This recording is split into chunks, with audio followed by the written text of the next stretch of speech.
და მეკითხა ჩვენ ფაქტობრივად ეხლა საქართველოში ვაკვირდებით ეს მე შეიძლება ცოტა სხვანაირი იყოს, მაგრამ აი სქემატურად ძალიან გავს. რაც მოხდა საუკუნის დასაწყისში, ხო? ჩვენთან ეს ძალიან გავს. და ამიტომაც ცოტა არ იყოს მზარა, მაფიქრებს, არ მზარავს, რაღა მზარავს. ერთხელ ცხოვრობ, ერთხელ მოკვდები ადამიანი, რა უნდა შეგზაროს, ხო? უბრალოდ რაღაცნაირად აი მაფიქრებს, რომ იგივე მეორდება და აი გაუგებარი არის, ჩვენთან ამ ჩვენ თანამემამულების ნაწილი ვერ ხვდება, ვერ მიხვდა, ვერასდროს ვერ მიხვდა ამ ბოლოს დაწვის განმავლობაში, ისევ ის გონია, ეხლა თან ამგზავრული ომი. ეს არ არის ის ომები ხმალ და ხმალ რომ მიდიოდი ბრძოლაში. და მაშინ შენი ყოფნა არ ყოფნის საკითხი და არა ის დემოკრატია იქნებოდი თუ არა. მოდი პირდაპირ თქვა. თავარი განმაპირობებელი რაც არის ეს არის ის პოლიტიკა რომელიც ეხლა ჩამოვაყალიბეთ ჩვენ და ეს არის ფონი დღევანდელ ევროპაში.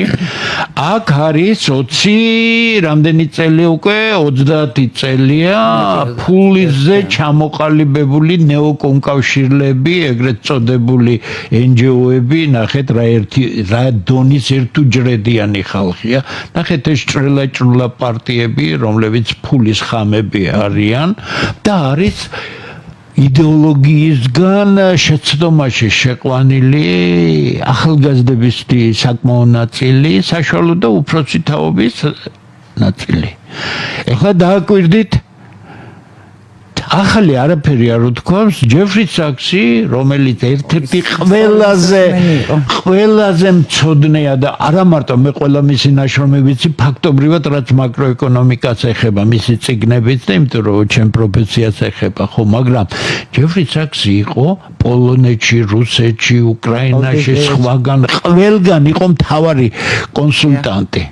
ორი რამ თქვა ის, რაც იყო დახურული.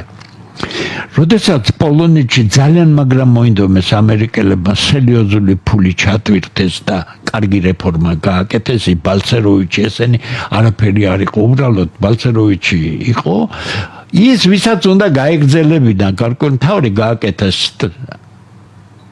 საქსის ჯგუფმა და როცა მე ეს ჯგუფი გადმოიყვანეს ხელმძღვანელებმა რუსეთში, საქსმა უთხრა თავის ხელმძღვანელებს. მე მის ინტერვიუს გეუბნებით.